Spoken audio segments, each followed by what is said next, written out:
Chers amis, bonjour. Nous sommes le dimanche 28 septembre 2025. Il est pratiquement 10 heures. Quelques news de l'Arménie, de l'Artsakh et de la diaspora arménienne.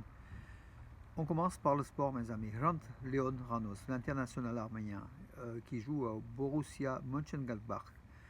Hier, il a marqué un but lors du match Borussia contre l'Eintracht de Francfort. Borussia qui a perdu 4-6 et qui est dernier du classement de la Bundesliga. Mais Hrant Leon Ranos a marqué donc le quatrième but de son équipe. Il devient le troisième international arménien, après Henrik Mkhitaryan et Sarkis Adamian, le troisième international arménien, a marqué un but en Bundesliga, donc championnat d'Allemagne. Voilà, bravo. Il avait marqué aussi, il a 22 ans, Hrant Leon Ranos. Il avait marqué donc aussi lors du match international Arménie-Irlande. L'Arménie s'est imposée 2-1. C'était le début septembre, lors des éliminatoires de la Coupe du Monde 2026. C'était le 8 septembre. Voilà, bravo à ce jeune attaquant, donc Hrant Leon Ranos, pour son but en Bundesliga. Après, bien sûr, Henrik Mkhitaryan qui avait ouvert la voie déjà à Borussia Dortmund. Et puis Sarkis Adamian qui joue aujourd'hui en Bundesliga 2. Donc on verra s'il va revenir en Bundesliga 1. En tout cas, en ce moment, il est en forme.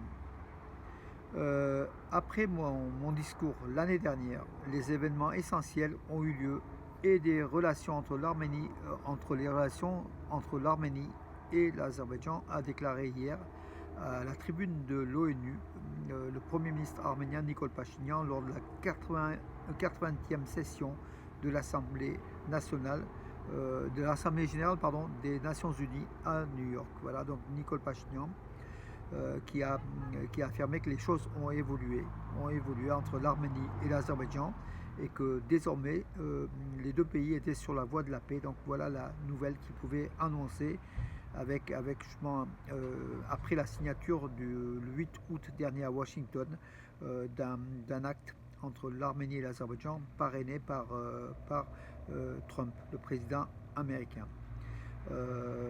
Nikol Pachinian, qui à la tribune de l'ONU a également affirmé qu'il est pertinent que mon collègue, donc il a porté une attaque qu'il est pertinent que mon collègue azerbaïdjanais clarifie ce qu'il entend par corridor de Zangezur. Donc il a accusé l'Azerbaïdjan d'utiliser le terme corridor de Zangezur au lieu d'utiliser le terme la voie Trump qui doit traverser le sud de l'Arménie entre l'Azerbaïdjan et le Nakhitchevan. Donc, lors de la 80e session de l'Assemblée générale des Nations Unies, Nikol Pachinian a demandé à ses collègues azerbaïdjanais de clarifier leur position. Voilà, je pense qu'il est pertinent que mon collègue azerbaïdjanais clarifie ce qu'il entend par ce terme, donc corridor de Zangezur, car dans la réalité arménienne, il est perçu comme une revendication territoriale sur l'Arménie et est associé à un discours conflictuel. Voilà donc. Après aussi Alain Simonian. Après Nikol Pachinian qui à Pékin lors de la conférence sur les pays du Sud avait aussi alerté donc de ce phénomène, donc après la signature après les accords de Washington, qu'Aliyev et Erdogan utilisent toujours le terme corridor de Zangezur. Ça gêne bien sûr l'Arménie qui sent que peut-être l'Azerbaïdjan n'est pas sur la même voie de la paix, pour faire la paix avec l'Arménie en utilisant ces mots belliqueux, corridor voulant dire en fait que l'Arménie n'a pas la main sur son territoire, n'a pas l'autonomie complète sur son territoire, ce passage-là.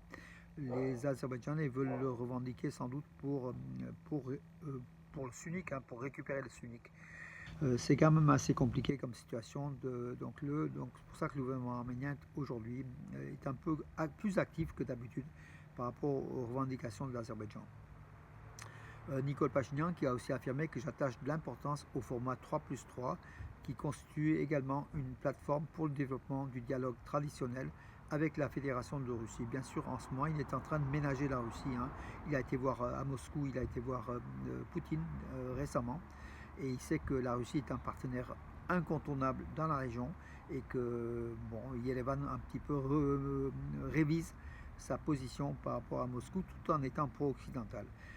Donc la plateforme 3+3, c'est Russie, Iran, Turquie, 3 grands pays de puissance régionale, et Géorgie, Arménie, Azerbaïdjan, pour faire un axe économique, en fait, économico-politique entre ces 6 pays.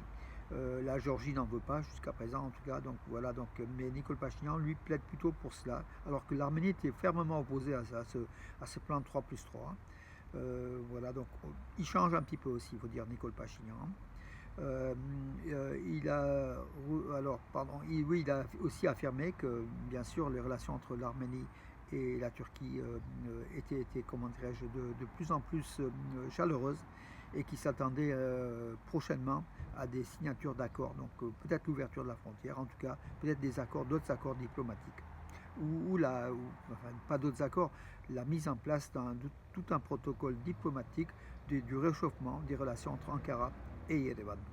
Nicole Pachinian qui a affirmé aussi que l'an prochain, après les élections parlementaires de 2026, il organisera, s'il est élu, un référendum national pour une nouvelle constitution en Arménie, bien sûr obéissant à cela à Aliyev, donc le dictat de l'Azerbaïdjan.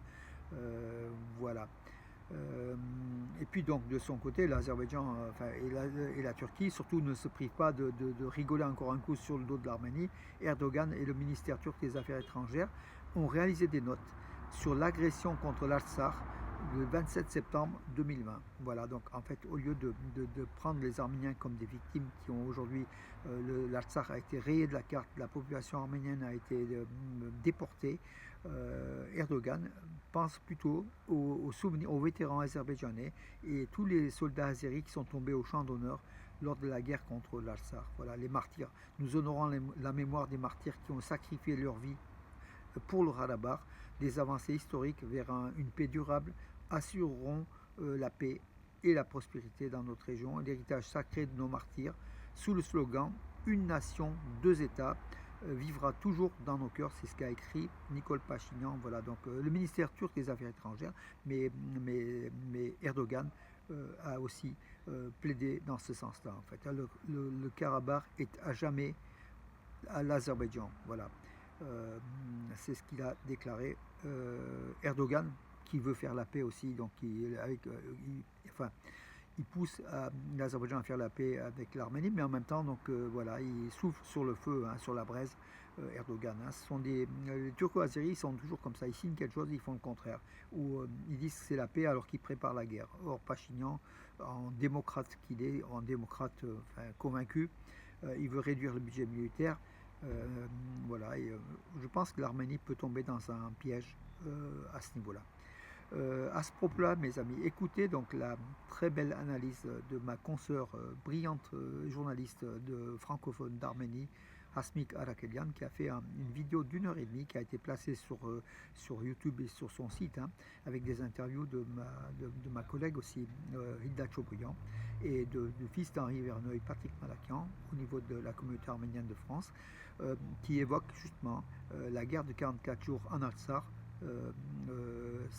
5 ans après, avec des témoignages, des images très très fortes, un très très beau reportage d'1h30, mes amis. Regardez la vidéo d'Asmik Arakelian, qui est une brillante, une nouvelle fois, présentatrice et puis journaliste.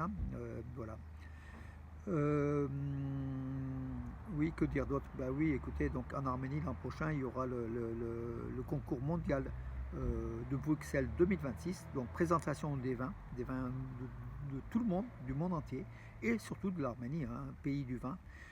Ça sera donc l'an prochain, je crois que c'est au mois d'octobre 2026. En tout cas, l'Arménie prépare, c'est une très grande manifestation internationale qui se prépare donc en Arménie pour 2026, le concours mondial de Bruxelles 2026. Voilà mes amis pour aujourd'hui, je vous donne rendez-vous à demain et je vous dis bonne journée mes amis, bonne journée, bon dimanche.